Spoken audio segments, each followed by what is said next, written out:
Gordon. So good evening, I'm Dr. Dan Gordon. It is October 20th, 2021, and we're going to have a conversation about 62626 Managerial School Leadership. And it's a 7-week course that's began 2 days ago. And so this is a course that is, I'm the main keeper of the curricular flame for this course among our department. And so I was a school leader for 19 years. I've been a small high school principal, a middle school principal, a big school assistant principal, and athletic director. That was a picture behind me is Hannibal High School in Hannibal, Missouri. I was an administrator there at one time. Then I was the lead principal at Warrensburg, and I also directed for a couple of years the Career and Tech Center in Warrensburg. Then I went from there to after 19 years of being different kinds of a principal, and I was a middle school science teacher, so I got to 25 years. Went to DESE for 3 years, and then now I'm in my 11th year at Northwest. And so I teach courses like this. I also coordinate our alternative certification program, and I also teach undergrad courses for people that want to be high school and middle school teachers. So it's fun teaching college. I kind of have a lot of freedoms that I didn't have as a principal. So anyway, so what I will do, I will share screen here. See if I get where I want to be. Yeah, I think so. I'll share screen and just talk about this course and things like cats bothering me here. Share screen on the right here, right there. Okay. So, Kelly, can you see the screen? Okay, good. So,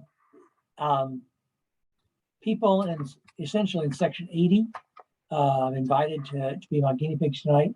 There are well over 100 people in this entire course, and so I lead the whole thing. But Dr. Fott and Dr. Bond are instructional assistants for different sections in this course. Now, this course is, and I don't know, a lot of you is probably fairly early in your program of study. I don't know if it's your first course or not. Kelly, is this your first course in the program? No, it is not. I'm about I'm going to start my capstone courses next, right after this course. So we're getting to the end here. Well, I'll come back and talk about that at length here in a little bit. But this course is set up like all the other courses. Essentially, each week is a module. There are 8 modules in this course because there's essentially 7.5 weeks or so. And you'll see what I mean. So it's module based, and it works right. Okay. I'm just going to scroll down and just talk a little bit as we get down through this here. You will see, and this is my screen from my side of the Canvas site. So you'll see some things that are not published yet. How I tend to do it is I will publish the first couple modules, then in a week or so I'll publish a couple more, and then a couple more. If they're all published and people are submitting assignments that are a month out, it makes it hard for me to make any adjustments or upgrades once people start completing assignments. So right now, you all should be able just to see, I think it's 2 modules, module 1 and module 2. Again, in module 1, Dr. Todd Whitaker a principal from Missouri. He also writes about things that principals do. And then the welcome to administration, a letter to a new principal, is something that I wrote as while I was kind of transitioning. I was leaving the high school principal's desk. Introduce yourself. Um, so basically, create a video where we can see you, that kind of stuff, and then um, finally review for us your status regarding the performance assessment attached to the capstone course. Okay, so where are you in that project, and what is the topic that you're choosing? So I make a big deal of it in this course because you will see. I'll scroll all the way down here. Okay. I need to work on the example there. An assignment in this course, you will be expected to show me your step one, prompt one. Okay. So I know that you said that you're doing your capstone next. Have you been working on this project, Kelly? Well, the little bit, so far through my courses, it's been introduced, and the way I've understand it is the work through the assignments that in the courses can and should be used for the capstone projects. So through those assignments, yes, I've kind of started it. Am I understanding that correctly? No. Let me. Okay. That was a little bit caustic. I didn't. Yes and no. Because what I want to do, and I'm sorry, I didn't really mean to put you on the spot, Kelly. No, it's fine. I'm often a person that grades the capstone, that teaches and leads the capstone course, and the performance assessment is called the PEA performance assessment, Missouri Professors of Education Administration. DESE lets our professional organization write, administer, gather data on the performance assessment. It's more like a portfolio than it is a true assessment. You will still be expected, and it's a certification concept. It is not a graduation concept. You will still be expected to pass the Missouri content assessment for building level leadership, which I think is 080, I think. And so the performance assessment is you're supposed to identify a problem related to instruction in your school. You're supposed to put a team together of teachers. You're supposed to lead them in professional development and lead them through addressing this issue. Okay, it is I can't get the camera yet. It is a multi-month concept. Okay, so and so here I will officially ask to see your step one prompt one for discussion. My advice is that you start it now. Okay, you identify your issue, your problem related to instruction, and you start working on it now. Because in the capstone class that I teach, it's 7 weeks. Usually it takes a week or so to get the class going, and there has to be time at the end to get all the grading done. So essentially it's about 5 weeks. And there is nothing abstract or fake about this. The rubric is written in past tense. It asks, what does your team do? How did you lead your team? What professional development did you give your team? Keep talking about your team. How did you know your team benefited from this professional development? Things like that. So the expectation is that you place yourself in the role of a school leader, and you have an issue and you work your way through it with a team of teachers. Okay, and very, very difficult to do all that in the capstone course. I say the capstone course is where you will finish, polish, and upload. that project. Okay. So my advice is to don't wait till next spring. Dive right in on this. Okay. And so really, it's supposed to be made an issue by every professor in this program. Some seem to make a bigger issue of it than I do. No, I'll rephrase that. Some make a less of an issue of it than I do. Very few make as big of an issue of it as I do. Because I find that when I'm grading their performance assessments, if they've been in the groove, they've worked on it over the course of a couple months, 3 months, then it just flows. It's easy to grade. It just goes like this. The people that try to wait and do it all in the capstone class, it's very difficult to get a really good score on that. Okay, so Sorry, could questions? I ask a question about that? Yes, go ahead. So the last course I just took was, I believe, Visionary School Leadership. I think that's what it was called. And so we had to send out the school survey. And Yes. so like I identified in my school that there were several teachers who wanted to have peer observation. Uh-huh. So that would be my full capstone course, because I had to do like the analysis. Oh, I Yes. can't even think of what it's called now. Yes, The yes. Yeah. the analysis. So that's what my capstone course will be. Is that correct then? That is what your project will be. Okay. Okay. And so a lot of, I see peer observations done a lot Mm-hmm. because the innovative class, well, whichever class you mentioned, kind of drives Visionary. that concept. And so, and it's a perfect issue for your performance assessment. Okay. That means because you have your survey, you have your climate, you have all that stuff around that Mhm. issue.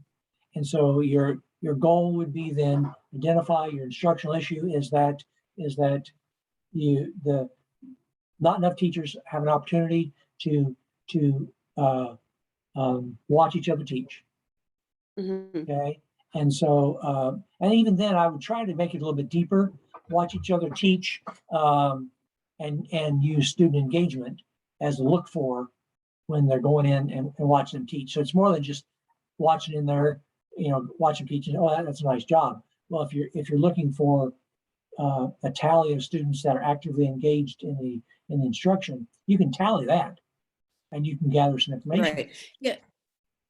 Yeah, I So, was trying to do something about like either student-led goals or student agency in the classroom, something like that.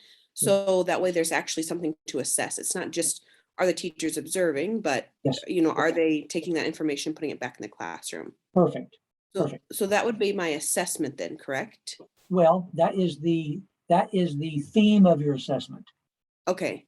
because the assessment is in 4 steps, Okay. and each step has questions that you write to and artifacts that go with it. Okay. So the performance assessment is really a portfolio. Okay. It's really a 4-part portfolio, and each part has 4 or 5 or 6 sub steps in there, and then there are artifacts under those too. Okay. Okay? So then we'll continue working on those throughout the courses then. That is the intent. That Okay. you work on that over the course of your courses. Okay. Perfect. And I think some of my colleagues do a better job of forcing that issue than others do. So and there's and it you don't have to reinvent the wheel. You identify an issue, and you just did, and it's a perfect issue, and you get a team of teachers together, and you attack that issue. You put together your peer observation concept, and you roll it out to the whole building, Mhm. and you train the whole building, or well, we know you train the teachers that want to do it. And then then that is what you put together in your 4 prompts. And prompt 4 is all reflection. What did you learn from this? What would you do differently? What leadership skills did you gather from this? Okay. If So I then could just, I just have one. Oh, sorry, go ahead.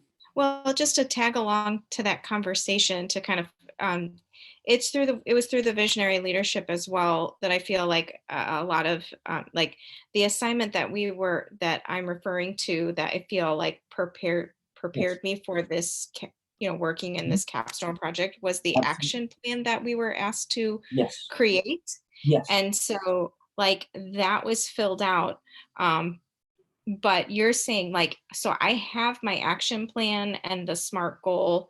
And I was through the instructor guided to work on like students' wildly important goal setting to help improve their test stamina and test scores. Yes. Yes. And so I built a plan on that. So what you're saying is I really should go ahead and put that plan in motion at this point, Yes. to continue to be ready for that capstone course. Yes. Yes. Yes. Okay. This assessment is a plan in motion. Okay. Okay. It's not abstract. It's not hypothetical. The expectation is that you put a plan in motion. So yes, I hear what you said, Kelly, about you put together the framework for all of this in your other classes, which is how it's done perfectly. That's how it flows. And so now but the next step is where actually you get a team of teachers and you actively lead them through this using your plan. Okay. And so you place yourself in the role of a building principal. So you've got a lot of it done. You have the framework done. Now you implement. Okay. All right. Yes, thank you. Yes, yes. I'm sorry, I was a little bit snarky in my joking response earlier because I want people to understand, because this video is going out to everybody in class. I want them to understand this performance assessment is it's a verb. It's an action. They are doing things. It's not putting together a plan and leaving it at that. They have to implement the plan. Okay. Okay. Yeah. Other questions around this concept? I'm sorry, I do have one more question. No, you have to apologize, Mom. I've noticed that this is only my third or fourth class, so I'm fairly new with the program, but I've noticed that at the end there are 2 capstone courses. Is that correct? 2. Okay, maybe not. Maybe there's only one. There should So just be there's one only class called capstone. Okay, so there's only one capstone course. Yes. So is this the only thing that's involved then in the capstone course, is just the performance assessment? Like we're going through the remaining parts of the assessment and reflecting and doing those things?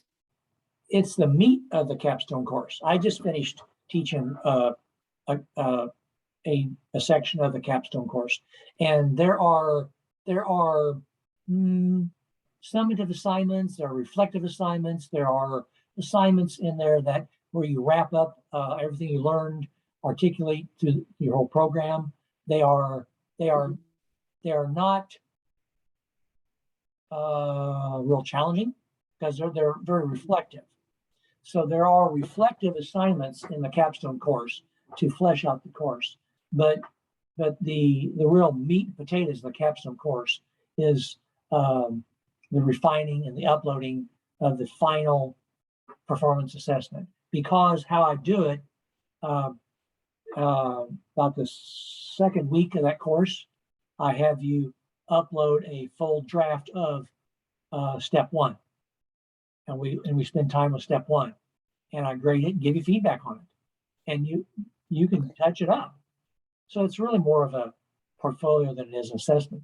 Then a couple of weeks go by, because a lot of people, I say, no, you missed it completely. Start over, because I'm rather brutal on the step 1, because if you don't get the step, it's the foundation. If you don't do a good Right. job with step 1, the rest of it doesn't work. And then you come back with step 2, step 3, and step 4, and then you put it all together in one long PDF file, and that then you submit that at the end of the course, and I give the first read, which is worth 16 points. There's 4 points for each step. 16 out of 16 is a perfect score. Doesn't happen that often. Mhm. And really, most people get an A in the capstone course and don't get a 16 out of 16 on their capstone assessment, because that means that we deem it to be worthy of being used as an exemplar for the rest of the state. Because we actually, we have professional development on Friday where we are talking about this assessment, and exemplars from Northwest are used in that training, because Northwest is kind of leading the show in a lot of ways. So the real meat and potatoes of the capstone course is your performance assessment. And then if you happen to have me for your capstone course, I will give you your first read and give it a score of need a 10 to pass, 10 out of 16 to pass. Most people get 13s, 14s, 15s, that like that. So I'm setting the bar because a lot of grad students think I get a 16 out of 16 or else the world comes to an end. Well, it's not quite like that. But then I give the first read. It is a certification requirement. Okay, DESE requires 2 reads. And so what you will do is you'll do a PDF to me, I'll score it. Then when you are ready to proceed towards certification, you'll send Dr. Keeney a PDF of your assessment. And hear me here carefully. We don't know if you touched it up between read 1 and read 2. Okay, hear me, graduate students. So I'm thinking, oh, okay. Then Dr. Keeney gets it, and he farms it out to another professor for second read, and then we put the 2 scores together. Okay, but I'll say it again, wink, wink. We don't make sure. It's up to you to submit your for the second read, and so what you do with it between read 1 and read 2 is completely up to you. Okay, that's why I keep saying in the professional development for professors statewide, when I open my mouth, I say, tell people, this is really, remember, this is a portfolio. It's really not an assessment, because there's two-way feedback in this thing between all the professors and their students during this.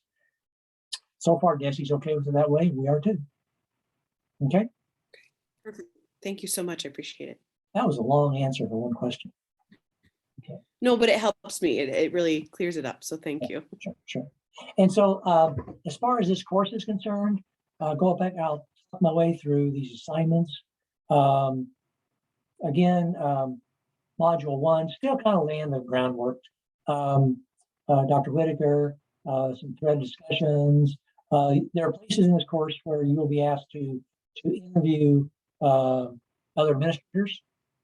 I encourage you to talk to multiple administrators and don't bug one principal to death. Okay, don't. I mean, when I was a principal, I never turned anybody away that was working on grad work, and I'd sit down and have conversations. But it's also, every principal has their own way of approaching things. So it'd be good for you to talk to the high school principal, the middle school principal, and elementary principals, because, and I'll show you why in a second, get down here, the module 2, the school safety audit. You cannot do that in your current building. Okay, if you're a high school teacher, go to the elementary to do this.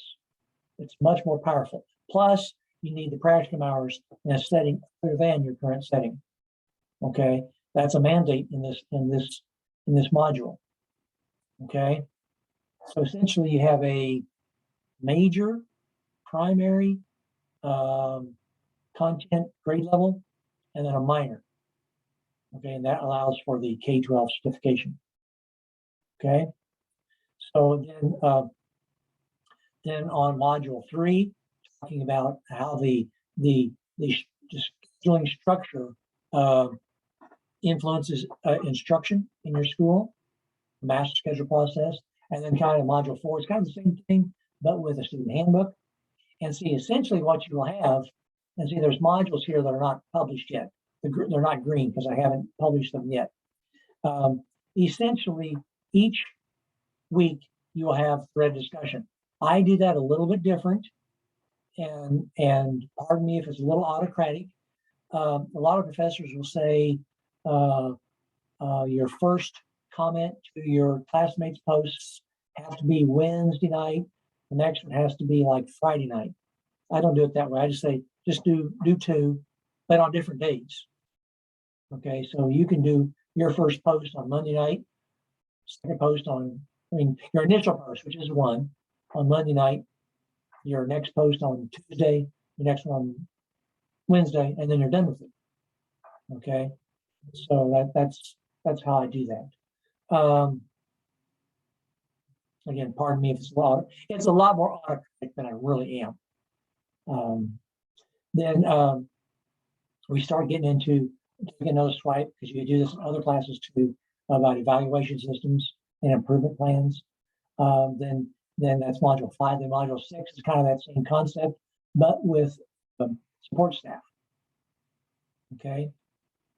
And then module 7 is finances, but from the lens of what does a novice principal have to know. Okay. And then module 8, which is a short week, and then it goes from Monday to Friday. And this is where you'll upload your step 1 prompt 1. Okay. Okay. I'll pause right there.